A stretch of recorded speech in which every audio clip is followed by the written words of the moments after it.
2013 myaka nga 10 egiyise n'alagira bw'ati n'alagira mbagambe tewali akwata ku wakibanja kati n'alagira bw'ati nti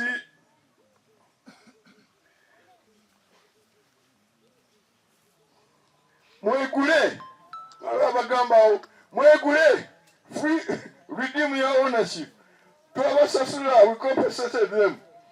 President yagamba it is all talk that is off point kyoko kuba kubalaata okugamba nti weegule nabatunda omulala aguze mwe muveewo eko kuba kubalaata. President bwe yagamba ng'asinzira mu buyinza buli obamuweebwa article 99 erigo kibanja owner obona fund one does not have to kwegula. Owekibanja teyeegula kubanga kikye teweegula kyolina tuliza kungamba mayanja ate gulenga tozeezo zange ate zigula ntya. If she is not able, it doesn't want to kwegula, she will continue with his kibanja. Oba toyagala kutunda on willing buyer, willing sell, oliwaddemba okutunda ekibanja kyo. Naye bw'oba ng'oli tayagala kutunda asigala n'ekibanja kye tewali amukwatako. Ate n'agamba anybody who buys occupied land, occupied by legal owners, buys or more or less area if the two groups are not persuaded to sell voluntarily. Omuntu yenna ajja n'agula ettaka ab'ebibanja ne bagamba tebamuguza aba aguze empewo. Sebo wenna yenna ajja nagati natunze n'abatunze yaguze empewo kuba mulimu ababibanja bwe bajja mubagambe nti sebo weebale nnyo ekyapa kyo tukirabye naye genda okikasuka eri kubanga ffe wano tetuvaawo tewali yatukwatako. Nze ndi mubuulizi wa Nyiri kula kibanja kyo kino kiri kumpi nkyagala nnyo kirimu emizeituni nabosi n'agamba nti nze newankubadde gwe Kabaka newankubadde ompadde ezo zonna biliyoni zo naye situna kange. Yagaana nammwe ne bw'oba oli munafu oli ne ayinza okujja ne biliyoni ze naye bw'obuganya okutunda ekibanja kyo agende ekibanja kikyo. Kakati njaga okuwa directives endala banuzaganya. President agamba nti olw'ebyo byonna Bode found engaging in evictions will be prosecuted according to the law. Omuntu yenna agoba omuntu ku kibanja akwatibwe avunaanibwe ng'amateeka bwe gagamba. Kati oyo omusajja Mudooyi lwaki takwatibwa n'avunaanibwa ng'amateeka bwe gagamba? President yakigamba wano ng'amateeka bwe gagamba. Amateeka gagamba nti wemba ku kyange n'ojjako nga sikikuwadde sikukkiriza oyo trespass. Kati Mudooyi nabo bakola nabo bakwatibwe bakyagingibwe trespass.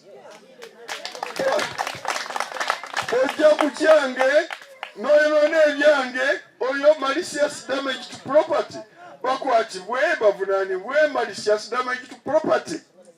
Bw'abazze ku ttaka lyange n'ajjako nga simukkiriza that is forceful entry. Ekyaji gyeri bakwate bonna buvavunaane forceful entry. Bwe baba bazze ne bampoganira ne bagira ki that's threatening violence. That is a charge nga bakwatibwa nga bavunaanibwa. Bw'oba onoonya amalaano ogamba ku ttaka ku kiwala kyange that's disturbing the peace of the dead. Abo nga bakwatibwa. Kakati ndagira BPC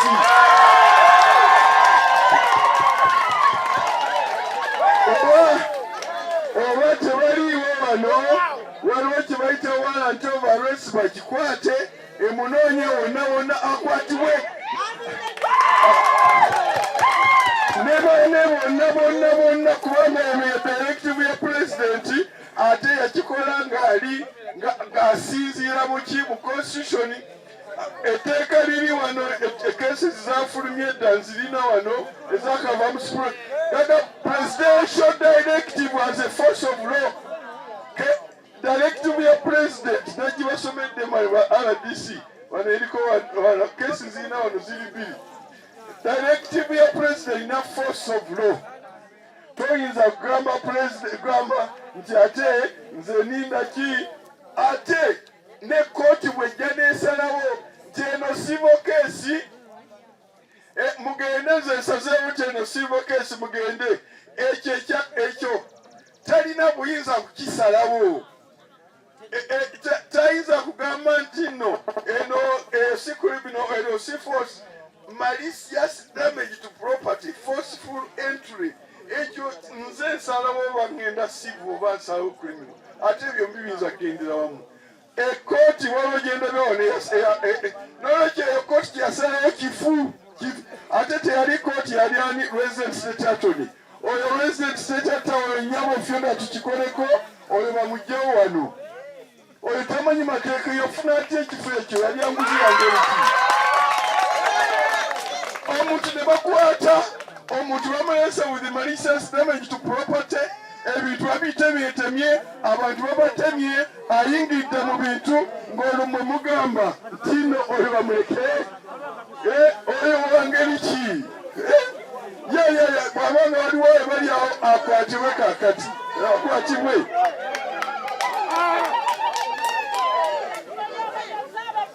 Ekirala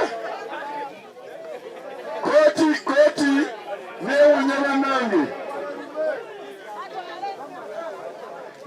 mbabe akaseera bamale okumutuusa Kabangali bamutuuse Kabangali kubanga Nsamba yagambye nti gavumenti kyenetekola era mulaba atandise okukyusa erinnya ligenda kufuuka Pawulo oli yali tanaba kufuna letters of administration n'olwekyo yali yatunda mu bukyamu yatunda talina buyinza butunda. Kakati that was intermediating into the estate. Mu mateeka oyo akola intermediating mu estate nga tewaleta abaziza mu saakubina offense. Kakati awo kooti yandibadde eragira mulagizi oyo yatunda nga tafunye letters of administration bamukwate ate omukutte olangiridde nti no teyakolera mateeka mu kifo kyakyo kimu ogambye nti estate ate ngizaayo. Ani yakusabye tizaayo estate? Estate bano abakoze omusango gwa intermediary bwemukwata kakati wa estate senafuna kyamu mwe abayingiddeko mwe tewali musango gwe mwazza. Ate honale bagambye oli yafa myaka nga 3+. Etteeka lya Limitation Act ku ttaka bw'obanga wajja ku ttaka muwulirize amateeka muwulirize kubanga babagamba nti yabatuuza yabaguze yali talina.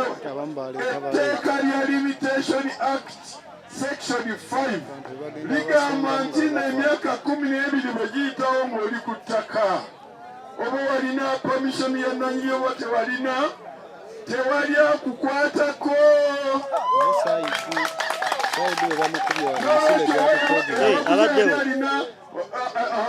Mu mateeka noti ekyo mutekigaki tekibakwatako. N'olwekyo oyo omulamuzi byasalawo number 1 bifu, number 2 bikontana ne right of occupancy ya constitution. N'olwekyo order eyo by article 2 nfu ate ne presidential directive already recognizing our occupancy. N'olwekyo ekyo ekyasalibwako kyonna kifu. Mukiwulidde?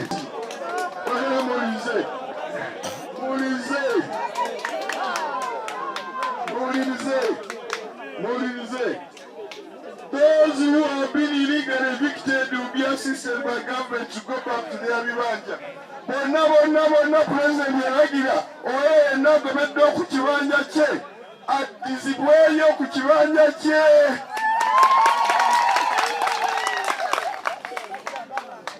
Representative wa president wano ye RDC era kakati ng'asinziira mu order ya president mulagira bw'abanga waliwo abatali ku bibanja byabwe nga bagobeddwako bonna baddizibweyo.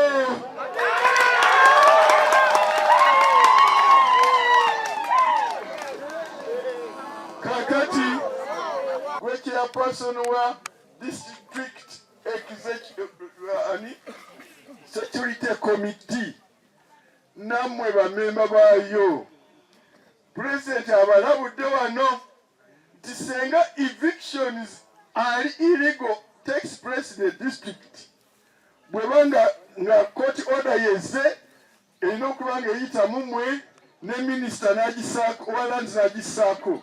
Ate njagala okubategeeza eviction yonna eva mu kooti bw'ejjewa mmwe aba security musooka ne mugi analyzing nga security eri bw'ejja ne wa minister to analyzing according to the law nga bwe bagambye order yonna ekontana ne constitution eba nfu.